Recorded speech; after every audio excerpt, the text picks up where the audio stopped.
Doctor ortho Ayurvedic oil and capsule. अब दर्द भी घुटने टेकेगा। भारत और ईयू की मदर ऑफ ऑल डील पर लगी मोहर। 90% से अधिक वस्तुओं पर आयात शुल्क घटाने या समाप्त करने पर सहमति। पीएम मोदी बोले, यह साझा समृद्धि का नया blueprint. Bharat EU trade deal से अमेरिका को लगी मिर्ची। ट्रंप के मंत्री बोले, खुद अपने खिलाफ वॉर की फंडिंग कर रहा यूरोप। इस्तीफा भेजने वाले बरेली के सिटी मजिस्ट्रेट अलंकार अग्निहोत्री अब हुए सस्पेंड। अलंकार अग्निहोत्री के खिलाफ विभागीय जांच के आदेश। कमिश्नर करेंगे जांच। अलंकार अग्निहोत्री ने लगाए डीएम आवास पर करीब 45 मिनट तक बंधक बनाने के आरोप। प्रशासन ने किया आरोपों का खंडन। यूजीसी के नए नियम पर देश भर में छात्रों का विरोध प्रदर्शन। दिल्ली में यूजीसी मुख्यालय के सामने प्रदर्शन। वहीं लखनऊ यूनिवर्सिटी के छात्रों ने भी किया प्रदर्शन। छात्रों ने कहा, यह भेदभाव बढ़ाने वाला कानून। झारखंड में नगर निकाय चुनाव का बजा बिगुल। राज्य निर्वाचन आयुक्त ने 48 नगर निकाय में चुनाव की तारीखों की घोषणा। 23 फरवरी 2026 को मतदान, 27 फरवरी को नतीजे होंगे घोषित। आज देश भर में बैंकों की हड़ताल। United forum of bank unions ने की हड़ताल का आह्वान। हफ्ते में 5 दिन काम का नियम तत्काल लागू करने की मांग।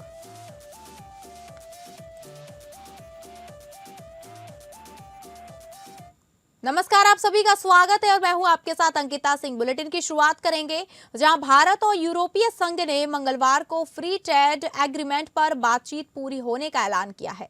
यूरोपीय नेताओं की तरफ से समझौते को मदर ऑफ ऑल डील्स कहा जा रहा है। प्रधानमंत्री मोदी ने कहा कि भारत ने अब तक का सबसे बड़ा व्यापार समझौता पूरा किया है। भारत और यूरोपीय संघ ने मंगलवार को अपने ऐतिहासिक फ्री ट्रेड एग्रीमेंट पर बातचीत पूरी होने की औपचारिक घोषणा कर दी है। पीएम मोदी ने कहा, आज का दिन हमेशा याद रखा जाएगा, जो हमारे साझा इतिहास में हमेशा के लिए दर्ज हो गया है। उन्होंने बताया कि यूरोपीय परिषद के राष्ट्रपति एंटोनियो कोस्टा और यूरोपीय आयोग की अध्यक्ष उर्सुला वॉन डेर लेयन के साथ मिलकर ऐतिहासिक Bharat EU free trade agreement के पूरा होने की घोषणा की गई है। यूरोपीय यूनियन की तरफ से एक एक्स पोस्ट में कहा गया कि ईयू और भारत ने आज एक महत्वाकांक्षी और व्यापक फ्री ट्रेड एग्रीमेंट पर बातचीत पूरी कर ली है। Bharat EU free trade agreement पर हस्ताक्षर के बाद यूरोपीय आयोग के अध्यक्ष उर्सुला वॉन डेर लेयन ने कहा, प्रधानमंत्री मोदी, हमने कर दिखाया।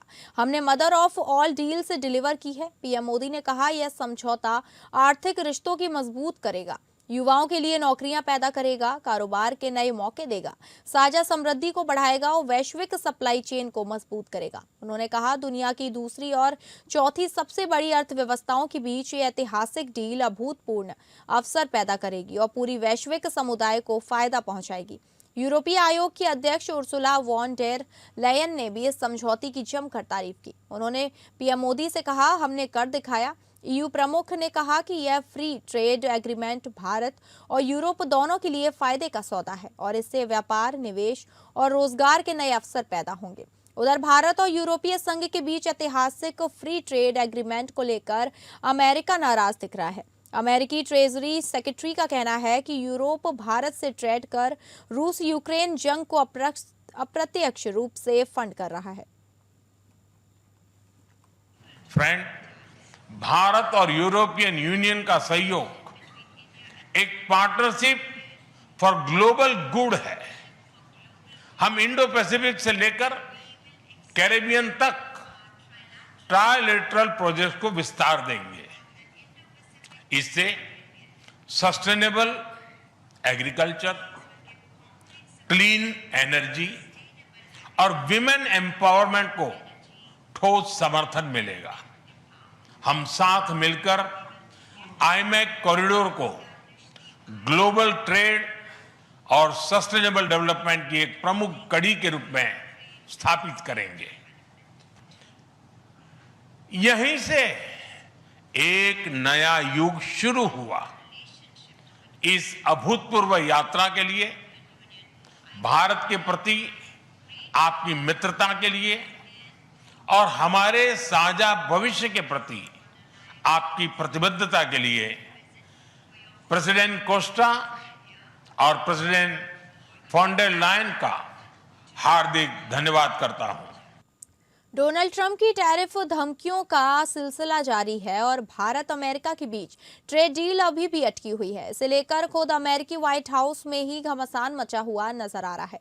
एक नए खुलासे से इस व्यापार समझौते के रुकने को लेकर रिपब्लिकन खेमे में तनाव की झलक देखने को मिली है।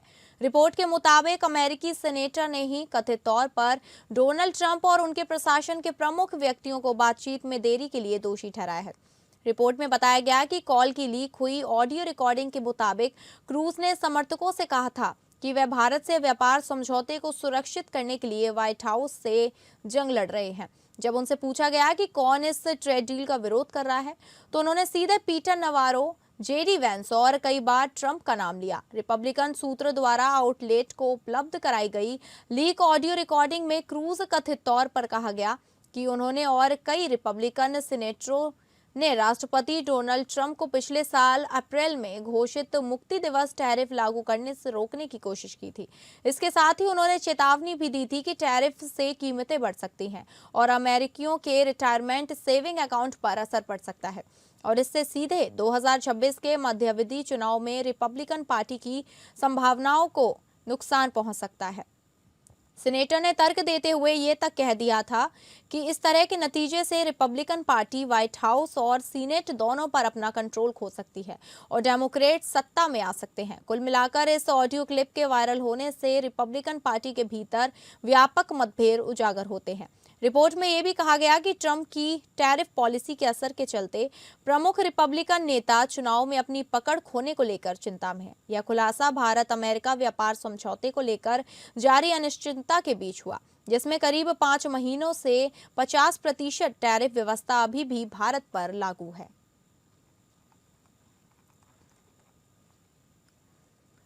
यूपी सरकार ने बरेली के सिटी मजिस्ट्रेट अलंकार अग्निहोत्री को अब उनके इस्तीफे के बाद निलंबित कर दिया है। यह कार्रवाई उनके द्वारा लगाए गए गंभीर आरोपों के बीच की गई। शासन का कहना है कि प्रथम दृष्टया दोषी पाए जाने पर उन्हें तत्काल प्रभाव से निलंबित किया गया है। साथ ही उनके खिलाफ विभागीय जांच के आदेश भी जारी किए गए हैं। इस जांच की जिम्मेदारी बरेली मंडल के आयुक्त को सौंपी गई है। निलंबन अवधि के दौरान अलंकार अग्निहोत्री को केवल जीवन निर्वाह भत्ता मिलेगा। जांच पूरी होने तक उन्हें शामली जिलाधिकारी कार्यालय से संबद्ध रखा जाएगा। इस संबंध में विशेष सचिव स्तर से आदेश जारी हुआ है। इस पूरे मामले की शुरुआत तब हुई जब बरेली के सिटी मजिस्ट्रेट अलंकार अग्निहोत्री ने सोमवार को अपने पद से इस्तीफा देने की घोषणा की। इस्तीफे के साथ उन्होंने जिला प्रशासन और जिलाधिकारी पर गंभीर आरोप लगाए। उन्होंने कहा कि उन्हें जिलाधिकारी के आवास पर करीब 45 मिनट तक जबरन रोक के रखा गया। उनका आरोप था कि बातचीत के बहाने उन्हें बैठाए रखा वहां पर और मानसिक दबाव बनाया गया। अलंकार अग्निहोत्री ने यह भी दावा किया कि लखनऊ से आए एक फोन कॉल में दूसरी तरफ मौजूद व्यक्ति ने आपत्तिजनक टिप्पणी की। उन्होंने कहा कि फोन पर कथित तौर पर कहा गया कि ब्राह्मण के बहुत दिमाग खराब हो रहे हैं, इसे यहीं बिठा लो। उन्होंने ये भी कहा कि उन्हें अपनी जान बचाकर वहां से निकलना पड़ा। इन आरोपों के बाद प्रशासन पर सवाल खड़े होने लगे और पूरे प्रदेश में इस प्रकरण की जांच शुरू हो गई। सिटी मजिस्ट्रेट के आरोपों के बाद जिला प्रशासन ने तुरंत अपना पक्ष रखा। एडीएम न्यायिक देश दीपक सिंह ने अलंकार अग्निहोत्री के सभी आरोपों को बेबुनियाद बताया। उन्होंने कहा कि सिटी मजिस्ट्रेट को सामान्य प्रशासनिक बातचीत के लिए बुलाया गया था। एडीएम न्यायिक के अनुसार उस समय एडीएम प्रशासन, एडीएम सिटी, वरिष्ठ पुलिस अधीक्षक और वे स्वयं मौजूद थे। बातचीत सामान्य माहौल में हुई। उन्हें चाय और कॉफी पिलाई गई और मिठाई भी दी गई। प्रशासन का कहना है कि किसी तरह का दबाव, धमकी या बंधक बनाए जाने जैसी कोई स्थिति नहीं थी। देश दीपक सिंह ने स्पष्ट कहा कि डीएम आवास पर किसी को जबरन नहीं रोका गया। हम सभी उनके करियर और स्थिति को समझने की कोशिश कर रहे थे। डीएम कहीं नहीं गए थे और ना ही किसी ने सिटी मजिस्ट्रेट को रोक कर रखा। प्रशासन के मुताबिक लगाए गए आरोप पूरी तरह गलत हैं। इस विवाद के बीच एक और घटनाक्रम सामने आया। बताया गया कि इस्तीफा देने के बाद अलंकार अग्निहोत्री ने आधी रात करीब 12:30 बजे अपना अधिकतर सामान सरकारी आवास से निकलवा लिया। इसके बाद वे खुद भी कार में बैठकर किसी अज्ञात स्थान की ओर चले गए। हालांकि प्रशासनिक नियमों के अनुसार उन्हें अभी सिटी मजिस्ट्रेट का विधिवत चार्ज हैंडओवर करना बाकी है। इसी कारण यह माना जा रहा है कि उन्हें 1-2 दिन और बरेली में रहना पड़ सकता है। ताकि औपचारिकताएं पूरी की जा सकें। इस्तीफे और आरोपों के बाद शासन ने पूरे मामले को गंभीरता से लिया। शासन का कहना है कि प्रथम दृष्टया ये पाया गया कि अलंकार अग्निहोत्री के आचरण और बयानों से प्रशासनिक अनुशासन प्रभावित हुआ है। इस आधार पर उन्हें निलंबित किया गया है। निलंबन आदेश में कहा गया कि उनके खिलाफ विभागीय जांच कराई जाएगी। बरेली मंडल के आयुक्त जांच अधिकारी होंगे। जांच पूरी होने तक अलंकार अग्निहोत्री शामली डीएम कार्यालय से संबद्ध रहेंगे और उन्हें केवल जीवन निर्वाह भत्ता मिलेगा। दरअसल अलंकार अग्निहोत्री ने अपने इस्तीफे को केवल प्रशासनिक विवाद तक सीमित नहीं रखा। उन्होंने अपने 5 पेज के पन्ने में कई सामाजिक और राजनीतिक मुद्दों को उठाया। उन्होंने कहा कि वे यूजीसी के नए नियमों और शंकराचार्य अविमुक्तेश्वरानंद के शिष्यों के साथ हुई कथित घटनाओं से आहत है। उनका कहना है कि यूजीसी के नए नियमों से सामान्य वर्ग, विशेषकर स्वर्ण समाज के बच्चों का भविष्य खतरे में पड़ सकता है। उन्होंने आरोप लगाया कि इन नियमों के जरिए सामान्य वर्ग के छात्रों को संदिग्ध या अपराधी की तरह देखा जा सकता है, जिससे ब्राह्मण, क्षत्रिय, वैश्य और भूमिहार समाज के छात्र प्रभावित होंगे।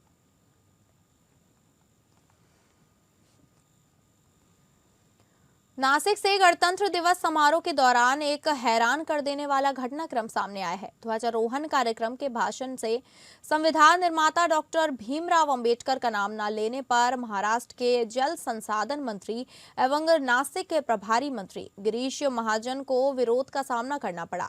समारोह के बीच ही माहौल उस वक्त गर्मा गया जब एक महिला अधिकारी ने इस मुद्दे पर खुलकर आपत्ति जता दी।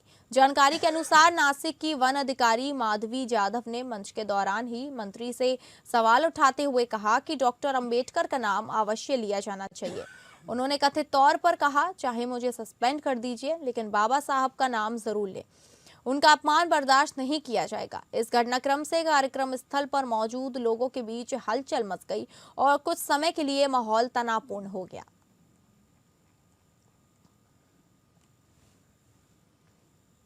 देश भर में जनरल कैटेगरी के लोगों का यूनिवर्सिटी ग्रांट्स कमीशन के नए नियमों को लेकर विरोध तेज हो गया है। दिल्ली में सवर्ण समाज के लोग यूजीसी ऑफिस के घेराव करने पहुंचे हैं। उत्तर प्रदेश के लखनऊ, रायबरेली, वाराणसी, मेरठ, प्रयागराज और सीतापुर में छात्रों, युवाओं और विभिन्न संगठनों ने जगह जगह प्रदर्शनों में हिस्सा लिया। रायबरेली में भाजपा किसान नेता रमेश बहादुर सिंह और गौरक्षा दल के अध्यक्ष महेंद्र पांडे ने सवर्ण सांसदों को चूड़ियां भेजी हैं। यूपी में बरेली के सिटी मजिस्ट्रेट अलंकार अग्निहोत्री ने नए नियमों के विरोध में इस्तीफा दे दिया। यूजीसी के नए नियमों को लेकर कुमार विश्वास ने तंज कसा। सोशल मीडिया पर लिखा, चाहे तिल लो या ताड़ लो राजा, राई लो या पहाड़ लो राजा, मैं अभागा सवर्ण हूँ, मेरा रोया रोया उखाड़ लो राजा। यूजीसी ने 13 जनवरी को अपने नए नियमों को नोटिफाई किया था। इसका नाम है promotion of equity in higher education institution regulations 2026। इसके तहत कॉलेजों और यूनिवर्सिटी में जाति आधारित भेदभाव को रोकने के लिए विशेष समितियां, हेल्पलाइन और मॉनिटरिंग टीमें बनाने के निर्देश दिए गए हैं। ये टीमें खासतौर पर एससी, एसटी और ओबीसी छात्रों की शिकायतों को देखेंगी। सरकार का कहना है कि ये बदलाव उच्च शिक्षा संस्थानों में निष्पक्षता और जवाबदेही लाने के लिए किए गए हैं। हालांकि नियमों को जनरल कैटेगरी के खिलाफ बताकर विरोध हो रहा है। आलोचकों का कहना है कि सवर्ण छात्र स्वाभाविक अपराधी बना दिए गए हैं। जनरल कैटेगरी के स्टूडेंट्स का कहना है कि नए नियम कॉलेज या यूनिवर्सिटी के कैंपसों में उनके खिलाफ भेदभाव को बढ़ावा दे सकते हैं। इससे कॉलेजों में अराजकता पैदा होगी। यूजीसी के नए नियमों को चुनौती देते हुए सुप्रीम कोर्ट में एक नई याचिका दायर की गई है। एडवोकेट विनीत जिंदल की तरफ से दायर याचिका में कहा गया है कि ये नियम जनरल कैटेगरी के साथ भेदभाव करते हैं और उनके मौलिक अधिकारों का उल्लंघन करते हैं। याचिका में रेगुलेशन 3C के कार्यान्वयन पर रोक लगाने की मांग की गई है और कोर्ट से आग्रह किया गया है कि वह यह सुनिश्चित करे कि 2026 के नियमों के तहत निर्मित ढांचा सभी जातियों के व्यक्तियों पर समान रूप से लागू हो।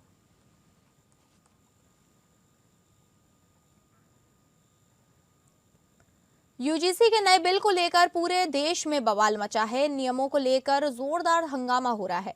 जातिगत भेदभाव रोकने का हवाला देकर यूजीसी ने जो नए नियम बनाए हैं उसका यूपी में हर तरफ विरोध होने लगा। लखनऊ यूनिवर्सिटी के छात्रों ने आज यूजीसी के विरोध में हंगामा किया। छात्रों का कहना है कि यूजीसी जैसा कानून को संशोधन नहीं बल्कि बर्खास्त कराना चाहिए। हमने आज एसीपी को ज्ञापन दिया है। अगर 5 दिन में कानून वापस नहीं होता तो हम विधानसभा का घेराव करने पर मजबूर हो जाएंगे। यूजीसी की ओर से 13 जनवरी को जारी गजट नोटिफिकेशन को लेकर जनरल कैटेगरी के छात्र पूरी तरह से आक्रोशित हैं। यूजीसी के promotion of equity in higher education institutions regulation 2026 के बिल को लेकर चौतरफा विरोध हो रहा है। जैसा कि हम सभी छात्रों को जाति के आधार पर बांटने के लिए एक काला कानून लाया गया है, हम सभी छात्र इस काले कानून का पुरजोर विरोध करते हैं और हम सरकार को भी बताना चाहते हैं यह वही छात्र है जो आपदा को अवसर में परिवर्तित करना जानता है। आपके सत्ता के कुर्सी के चारों पाए को तोड़कर आपको जमीन पे बैठाना भी जानता है। हम अपनी आवाज के लिए खड़े हैं तो इसके लिए कोई हमारा अपराध नहीं है। एक कमरे में हॉस्टल में मुस्लिम भी रहता है और हिंदू भी रहता है, SC ST भी रहता है, ठाकुर जाट ब्राह्मण भी रहता है। उसमें क्यों आपसी भेदभाव नहीं रहता? फिर क्यों समानता है? तो इस समानता को खत्म करने के लिए, छात्र संघ को खत्म करने के लिए, छात्र राजनीति को खत्म करने के लिए काला कानून लाया गया। आजादी की लड़ाई में सभी धर्म जातियों का स्थान रहा है, सब हकता रही है, लेकिन हमें जातियों में मजहबों में तोड़ देना और जनरल कास्ट अगर पैदा होते ही अगर दोषी हो जा रहा है तो सरकार हमें सामूहिक रूप से नरसंहार कर दे या मार दे या देश निकाला दे दे, लेकिन हमें ऐसे तिल तिल कर ना मारे। हमारी सरकार से यही है और यूजीसी एक्ट वापस लेना ही होगा। जहां झारखंड में नगर निकाय चुनाव का बिगुल बज चुका है।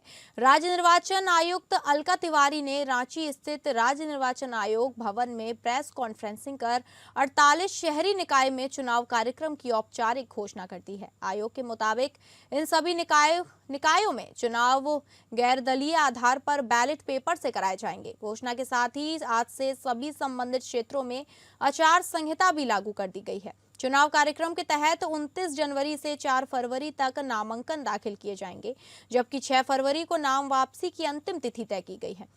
प्रत्याशियों को 7 फरवरी को चुनाव चिन्ह आवंटित किए जाएंगे। मतदान 23 फरवरी 2026 को होगा और 27 फरवरी को मतगणना के बाद परिणाम घोषित किए जाएंगे। राज्य निर्वाचन आयोग ने बताया कि चुनाव को शांतिपूर्ण और निष्पक्ष ढंग से संपन्न कराने के लिए तैयारियां लगभग पूरी कर ली गई हैं। अब पूरे राज्य में शहरी निकाय चुनाव की प्रक्रिया तेज हो गई है और प्रशासनिक स्तर पर भी गतिविधियां बढ़ गई हैं।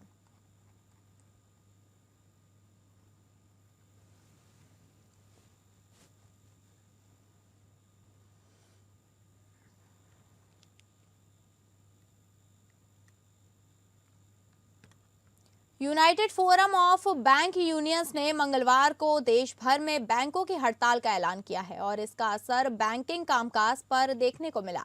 यूनियन की डिमांड हफ्ते में 5 दिन का रूल तत्काल प्रभाव से लागू करने की है, जिससे बैंक कर्मचारियों को 2 दिन अवकाश मिल सके। बैंक यूनियनों के मुताबिक केंद्र सरकार और इंडियन बैंक एसोसिएशन से लंबे समय से इस मुद्दे पर कई दौर की चर्चाएं हो चुकी हैं, लेकिन अब तक हमारी मांगों को लेकर कोई ठोस फैसला नहीं लिया जा सका है।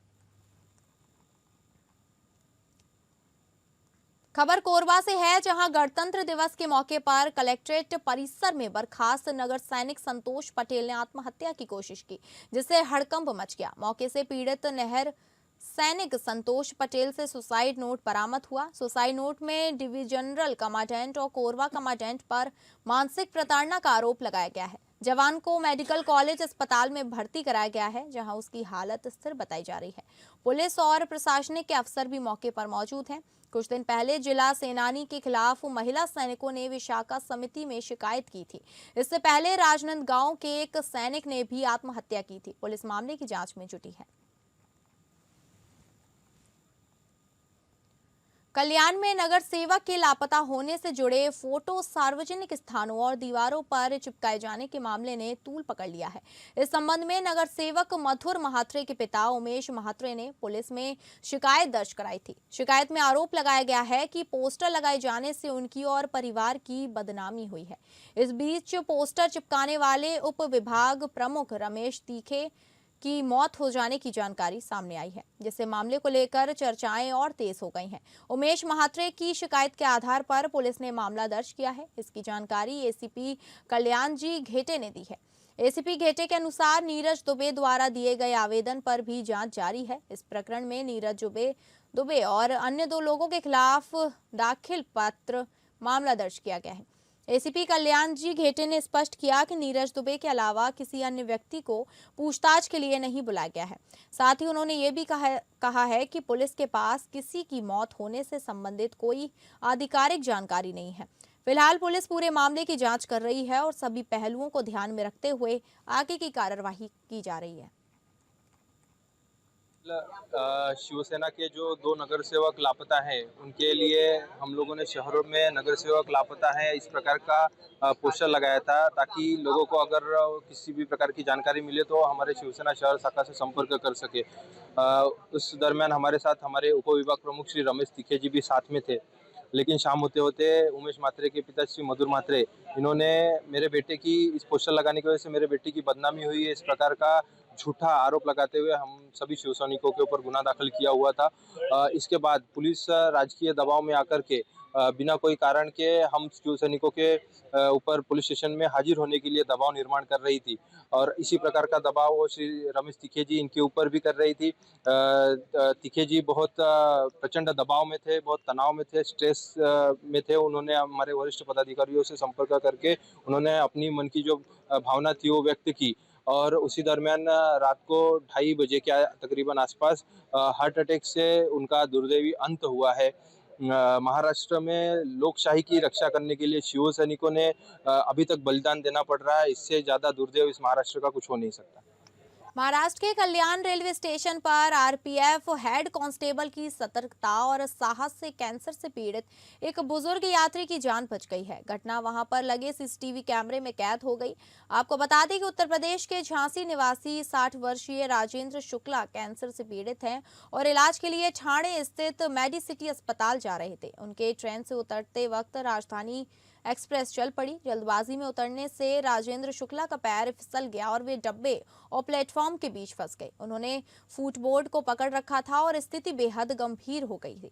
घटना को देखते हुए ड्यूटी पर तैनात आरपीएफ हेड कांस्टेबल शरद घरटे ने बिना समय गंवाए दौड़कर यात्री को सुरक्षित बाहर निकाला। उनकी सूझबूझ और बहादुरी से बुजुर्ग यात्री की जान बच गई।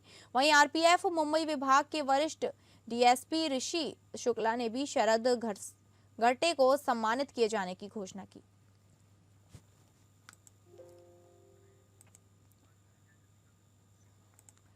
तो फिलहाल इस बुलेटिन में इतना ही। नमस्कार।